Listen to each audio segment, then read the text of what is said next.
It is great to be with you this afternoon and to be able to share the story of cultural transformation, which led to the partnership between Cirrus and RB, which won the Culture Team Award last November.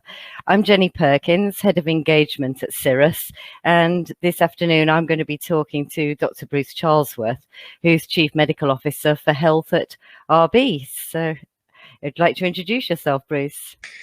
Thanks, Jenny. Yeah, so good afternoon, everybody, and thanks for the opportunity. So, yeah, Bruce Charlesworth, as Jenny said, I'm the Chief Medical Officer. You're probably thinking, what on earth does a Chief Medical Officer have to do with culture? So, I guess I'm here as also my other capacity, which is as site lead for our Hull-based site, which is a large manufacturing and R&D site, about 1,400 people in the northeast of England. For those of you who don't know where Hull is, and is the heritage site of our business. The ambition was to build what we were calling a centre of excellence. It's actually now known as the Science and Innovation Centre in Hull, building on our heritage. It's a new laboratory and office-based building, a huge investment, £105 million. So the biggest infrastructure investment we'd made ever within RB, and it was really to take us forward as a player in health, in over-the-counter healthcare. You need special labs, special buildings, ways of working. I joined the organisation just after the planning had been approved, and we'd sort of launched the idea, and there's some media interest in it, one thing and another. What was interesting was there was no talk of culture. There was no talk of how this will work. There was a lot of talk about how the building will change what we do, which was sort of true. But I think seeing the building as a catalyst rather than the actual thing that was going to change things was how we viewed it. So I guess I played devil's advocate, and as the new guy kind of said, well, where's the culture in this? And we decided that to coin the phrase that actually a centre of excellence is not made by a building, it's made by the people that are in the building. And started speaking to people who I'd worked with before, and I'd worked with some of the people at Cirrus before. So hence the focus on culture. As well as building, and as Lucinda was describing, how do you integrate the two, and how do you make magic and make a centre of excellence? So that was the background to it. Excellent. So, it was a really multifaceted program involving everybody, every level, every role area, including, of course, co-creating the overall transformation roadmap with all of those people from the very beginning. And certainly I know I spoke to lots and lots of people doing all kinds of amazing roles. But why was it so important for you, Bruce, to have such a high level of inclusion? So I think, as I described at the beginning, it's a large site. So there's about 1,400 people on the site. About, let's say, 500 of those are in supply, and there's about 900 who are kind of non-supply, who are using the building day to day, or using the new buildings. A couple of things. One is we didn't want this to be a perception that this was a top-down, you must change type initiative. It wasn't. It was about culture optimization, and I think that was the other thing we took great care in positioning it as, rather than this is about fixing something that's broken, if you like. The other piece, I think, was that we wanted to have inclusion and co-creation genuinely, because I'm a big believer in having people have a vested interest in what it is we're trying to achieve, rather than this being a done unto type mentality. And I think the other key thing is we're dealing with intelligent people. Not that everyone isn't in every industry, but we're dealing with, particularly in our business, a lot of very analytical people who sometimes that drives skepticism and cynicism. It's not, the idea of a vision and a visual vision is not always that compelling to everybody, because people are taught to be analytical, scientific facts. So I think it was about building, okay, what are the challenges? What are we trying to achieve? What's the vision? And then how can we evolve our culture to do that? Tell us about that. And you're absolutely right, Jenny. We did that again under your leadership with the senior most people saying, what is it you think R&D and this site should deliver to our business? But also then at the real grassroots, in terms of how do you feel about your job day to day? What do you think the new building is all about? What do you think we could do differently and do better? And that's what created the enablers. I don't know if it's worth moving the slide on just while I'm on that subject, in terms of creating a journey that we went on, and this is probably a little bit too small to see, but essentially it was about creating community, collaboration, reputation, and partnering, and these were the elements that came up. Some of those are very internal, some of them are external, and it helped us to create this vision of, imagine if we optimize all these elements of our culture, what will that deliver? And the other thing just to note there is we did create 2 versions of it. So the top one is probably more for the creatives and the people who think like that. The bottom one says exactly the same thing, but is more designed for someone with a slightly more analytical and structured mindset. So I think just speaking to all those different types of people on site. Indeed. No, it was great to put the illustrator in the room, wasn't it, for those people? And then, yes, I remember lots of conversations about the idea of creating this journey, because, of course, as you can see, you know, it was a 2-year program. So how do we keep the momentum going? And there were lots of things, weren't there? Lots of interesting activities and initiatives along the way. Which ones do you think really stood out for you, Bruce? So I think right from the get-go, we started to see benefits. There's a lot that stands out on the whole journey. You know, getting those groups together, seeing things come out early, just in terms of simple collaboration, just the doing of the process, and having the groups together, I think started to just show that we broke down silos. That was incredibly evident. I think some of the things that really stand out, probably the way in which people engaged in showing one another what they were doing in their teams. So we had a video wall, again, enabled by yourselves, where people could post, and an element of competition. People always love a competition, about how we could do these things differently, giving examples of how their teams or their cross-functional teams were collaborating. I think that was some great examples in there. One of the ones that really sticks in my mind, and it may sound really trite, but it's a really good output, is the choir. So we created, as a result of people collaborating, I think there was a common interest in singing, and a choir was created on site, which actually still exists today. Very cross-functional. People kind of see the choir practicing, see what it stands for, this cross-functional group. They've actually sung to our board and our CEO and others, so it's become a bit of a kind of a famous thing on site. But it's a good example of something that's a bit of fun, but actually has a real purpose to it, around getting people together cross-functionally and creating something long-lasting. And then I think one of the really key things is the creation of change champions, and how we've consistently kept that group all the way through the process. So important to get that group together from the get-go, a mix of cynics, skeptics, and those who are really vested in it. And I think, you know, that mix of different levels and different people, and we still use that group today. I'll talk a bit more about that later on, but I think we still go back to that group if we want to do something. Let's get, as we call them, the change champions, or the REN champions, that was the name of the project, and they're still together today. Yeah. Excellent. Yeah, no, certainly those 4 stages of community, collaboration, reputation, and business partnering, I think really created something meaningful for people.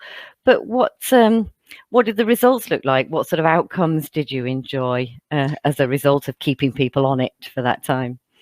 I think there are, you know, everybody always looks for ROI with these kind of initiatives, don't they? And we're to all intents and purposes a consumer goods business, and we're business focused. So having metrics that are hard was key. I think just starting with I hate the phrase, but the softer outcomes, if you like. I think it was about, you know, agility, cross-functional working, breaking down some of the silos, and that manifests itself in just the way we see people interacting on site. It sounds, again, strange, but you can actually feel the difference, and I think we all started to feel the difference on site. That when the building opened earlier in the year, the outcome was that I would say we transitioned into what was a very open plan, very different working style than the siloed kind of office block we had before. And I think there was a pull towards that, rather than this was something horrendous from day one. So that was a real measure, I think, of the success of this, was that people interacted in a way that suited the new layout in the building. Again, going back to the points earlier, why I think culture and physical space are so intertwined for that reason. In terms of harder measures, I think there are a number of things there on the screen in terms of awards, recognition, media, exposure. I think we've become quite an insular business. It was a bit like Willy Wonka's chocolate factory up the road, that no one really knew what we did, and we didn't really let anybody in. And I think we've since been a lot more open, a lot more engaged with media through the business partnering and collaboration. A lot more open, and I think have also seen retention rates, attraction, things like that improve as well. So significant kind of harder measures that you can look at and say, well, we did see that. We measure the number of graduates applying, the number of local employees that come through the door, some of those kind of harder measures. So I think real genuine benefit. Yes, indeed. And there were some unexpected positive consequences along the way as well, weren't there, when you suddenly had to deal with volatile events and uncertainty. And just before you come in there, Bruce, if anyone does have any questions, we'll be wrapping up what we want to talk to you about very shortly. So do post the questions in chat. But yeah, Bruce, so tell us something about some of those unexpected consequences. Yeah, I think the natural one everyone jumps to is the current pandemic, which we may touch on, I suppose, later. But the one of the things that happened mid-program actually was, which was a test of our mettle, was a very significant cyber attack, which again was made very public for RB. It was, and I can remember the moment. So, ironically, we were actually having a tour, or giving some people, I think externally, a tour of the new facility as it was in its building stages. And I suddenly got a call saying everyone's computers stopped working on site. They're literally going, black screen, and you can't see anything, and no one can communicate. So sort of ran back to the office, and I think that's genuinely what happened. There was no way of communicating. The entire system went down. It makes you realize how integrated things are and how reliant you're on computers. So the ability to know people at a senior level better, which I think had come about from us all working on this change program from the top down, and the ability to pull on a cross-functional group and a culture which was more inclusive and less siloed at that moment, I think really did bear fruit. We needed to mobilize teams very quickly. We needed to communicate face-to-face very quickly. I need to be recognized around site and go around and kind of tell people what to do, send some people home. It was a very bizarre moment. And I think above all, then in the coming hours and days, what we had to do was prioritize systems and areas of the business that we needed to keep running, like supply, like the compliance functions. And what was really striking was, I think there was much more of a recognition of what other people did and a willingness to engage in that, rather than a sort of lone wolf mentality of, well, my computer doesn't work, it needs to be fixed. So I think you're absolutely right. It wasn't expected, but it was almost like a test run for are we improving the culture? And I think it really did shine through. Yeah, well, and of course, I set you up well, no doubt. Just before we finish, we've all been dealing with an awful lot of change and uncertainty. I know we've been talking to lots of clients all the time in the current situation with the global pandemic. So how did it, just very briefly, how has it helped you to cope with that? And any advice there for anyone else? Great question. Yeah, I think we've seen an unprecedented change in our business as a result of the pandemic. Obviously, as everyone has, in terms of working style and one thing and another, but also just a huge demand for some of the things we do, particularly Dettol. So, if you imagine, how do you take a site and in fact a company from making 1 million bottles of hand sanitizer a month to making 1 million bottles of hand sanitizer a day? That's what we've had to do, and to have a 350% increase in demand in the US version of Dettol Lysol. So things like that have been incredibly tough to deal with. We've had to deal with people working from home who's on site. But again, I'd go back to the cyber attack and use the same example. I think people are less siloed, are inclusive, are more willing to kind of have a bit more perhaps empathy for one another, and the communication is on site is better. We've just over the last few days, we've sent everybody in the business a hamper to say thank you. And I think years ago that would have been an odd gesture. Now it feels like the norm, and actually teams and things like that feel very much like the norm. So I think it's prepared as well for these kind of eventualities. Obviously, notwithstanding the fact that it's an unprecedented and tough situation, but really has improved the way we've dealt with this, I think.